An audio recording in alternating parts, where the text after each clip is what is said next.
Options trading में delta क्या होता है, चलिए जानते हैं।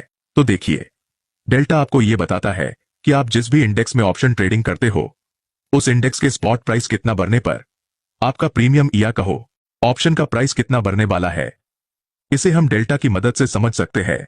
तो मान लो कि निफ्टी 50 अभी 24,300 पर चल रहा है और 24,300 के कॉल ऑप्शन का प्राइस है 250 और डेल्टा है 0.50। तो आपने 24,300 के कॉल ऑप्शन को 250 के प्राइस पर बाय कर लिया। अब अगर निफ्टी 24,300 से बढ़कर 24,400 पे चला जाता है, यानी 100 पॉइंट मूव करता है, तो आपके ऑप्शन का प्राइस कितना बढ़ेगा, ये जानने के लिए हम डेल्टा का यूज करेंगे।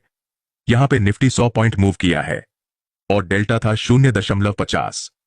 तो हम सिंपली 100 के साथ 0.50 को मल्टीप्लाई करेंगे, तो आंसर है 50। यानी निफ्टी अगर 100 पॉइंट मूव बढ़ता है तो आपके ऑप्शन का प्राइस 50 पॉइंट बढ़ेगा।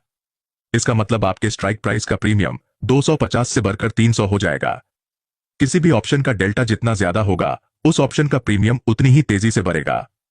और साथ ही मार्केट अगर आपके ऑपोजिट डायरेक्शन में गया तो उसी ऑप्शन का प्रीमियम उतनी ही तेजी से कम होगा। ऑप्शंस ट्रेडिंग में गामा क्या होता है, चलिए जानते हैं। तो गामा हमें यह बताता है कि किसी भी इंडेक्स के बढ़ने या घटने पर आपके डेल्टा वैल्यू में कितना चेंज होगा।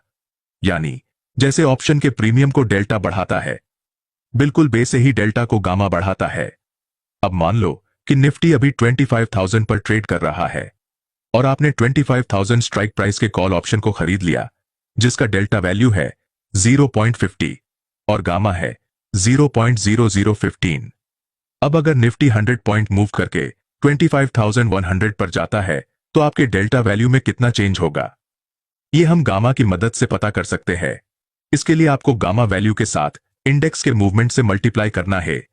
मतलब यहां पे निफ्टी 100 पॉइंट मूव किया है और गामा था 0.0015, इसीलिए आपको 100 मल्टीप्लाई बाय 0.0015 कर लेना है। तो आंसर है 0.15।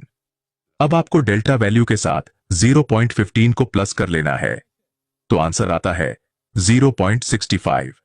यानी निफ्टी 100 पॉइंट बढ़ने पर डेल्टा वैल्यू 0.50 से बढ़कर 0.65 हो जाएगा।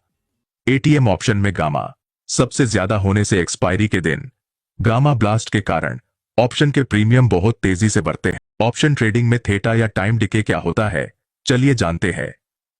तो किसी भी ऑप्शन के प्रीमियम में स्टार्टिंग से लेकर एक्सपायरी तक टाइम का जो वैल्यू होता है, उसे मेजर करने के लिए थीटा का इस्तेमाल किया जाता है। अब मान लो कि निफ्टी अभी 25,000 पर ट्रेड कर रहा है और आपको लग रहा है कि निफ्टी यहां से ऊपर जाएगा, इसीलिए आपने 25,000 स्ट्राइक प्राइस के कॉल ऑप्शन को 100 रुपए के प्राइस पर खरीद लिया।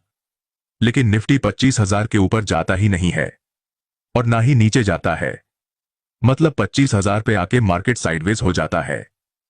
अब अगर आप उस ट्रेड को होल्ड करके रखते हो तो आप देखोगे कि निफ्टी 25,000 पे ही होने के बावजूद आपका प्रीमियम धीरे धीरे खत्म हो रहा है।